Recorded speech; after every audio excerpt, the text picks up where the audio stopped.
Ambassador Susan Rice asked for a face-to-face meeting with some of her most vocal critics to make things better.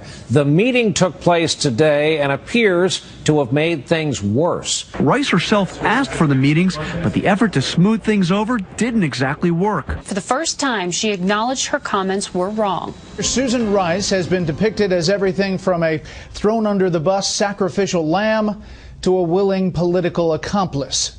Ambassador Susan Rice on Capitol Hill this week, meeting with some of her critics about how she wrongly characterized the deadly terror attacks in Benghazi on September 11th. As reported, the meetings did not clear things up.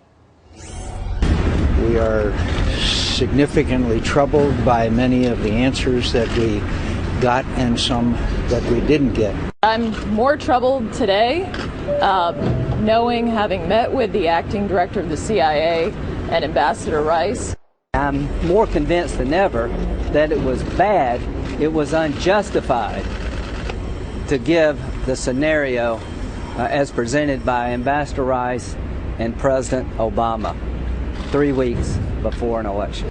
Well, her meetings with the senators getting all kinds of media attention. They might have pressured the press to push for some more details from the White House, as Jay Leno noted on Thursday night. This week, CBS News became the first news organization besides Fox to ask President Obama who changed the Benghazi talking points. Yeah. See, this is very dangerous to the White House if journalists should suddenly start asking real questions. So what about it, Jim? If Jay Leno is asking that question, does it mean that the press might be finally catching on? Well, I think a couple things are happening here. First of all, the campaign of sort of race baiting against John McCain, led by Richard Wolff and Toure, don't forget the accent mark. Yeah, we'll talk about that. Is going fine. I think her meeting, Rice's meeting with the senators went badly. And look, when Susan Collins, who prides herself on being a moderate, comes out thinking worse of you, then you've done a bad job in your presentation. And then finally, speaking of the press actually doing its job, Adam Credo at a new website called the Washington Free Beacon reports that Ambassador Rice has potentially millions of dollars in investments in companies linked to Iran. And they rattle off all the lists. It's all from her disclosure form. Kind of makes you wonder how she got confirmed in the first place for the UN ambassadorship, or why the Romney campaign never seemed to notice any of this as the issue of Iran and his nuclear weapons was heating up. But I sort of thinking now that there might be enough stuff here coming up from independent voices like the Beacon that maybe it'll derail her. The media seem to be circling the wagons around her, though, Judy.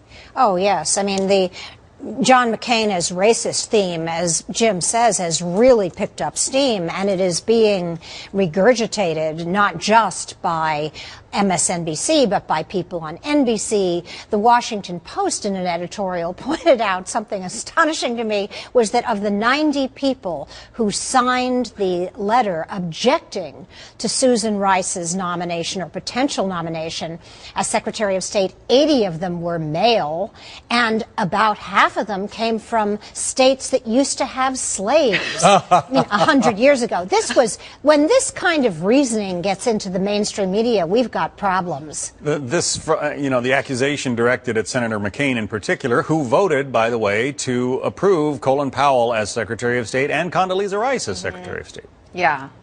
Yeah, and it's interesting because you have to remember that John McCain used to be the darling of the left, and he's been somebody who's always, he was very front and center on immigration reform, not usually something racists do. Now suddenly we're told that this man who's been in the public eye for as long as I've been alive, I feel like, is suddenly a racist, and they have no problem saying that. This is just an extremely toxic and dangerous trend that's happening, and I think that people should be very concerned that this is now the argument that people make. We've come a long way, baby. I still remember just before the civil rights movement when racists and misogynists criticized women and African Americans because they were female and black. Now you can't criticize them. Somebody tell me what the rules are. Whatever happened to content of character and not color of skin? I mean, everything is flipped. You can't criticize Susan Rice because she's black and female. What are the new rules? If you're watching Fox News Channel regularly, you might not know who this guy Toure is or what he said, but we thought we'd play a clip for you from this MSNBC anchor. Here it is. McCain tried to make her unnominatable, but made it so Obama will look weak if he doesn't nominate her and will disappoint the left. McCain asserted an inappropriate political cover-up while pursuing an inappropriate political attack. He also gave us the horrible optics of he and Lindsey Graham as old white establishment folks wrongly and repeatedly attacking a much younger black woman moments after an election in which blacks and women went strongly blue. He also claimed that McCain was on a witch hunt and said that he was tarring the ambassador in the press. That's quite a loaded word. So many words that he can say that for some reason I can't say.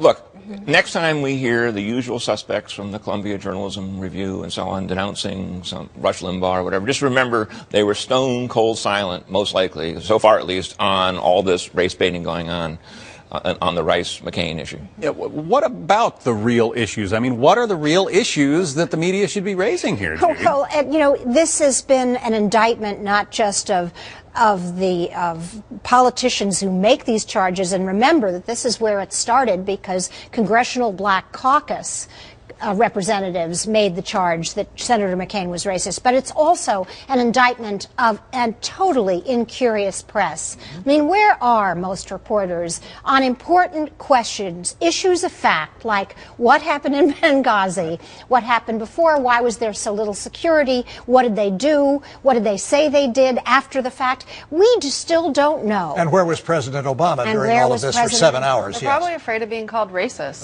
You know, Yes. no, truly. I mean, that's what it's turned into. I think that the setup is if you oppose Susan Rice, you're a racist. It's not that there could be legitimate questions. It's not that senators don't oppose nominees all the time. You know, there's nothing that's been said about her that hasn't been said in spades about John Bolton. So, am I allowed to say that? No. You're a racist for saying I think it's you're being anti-mustache. Yeah.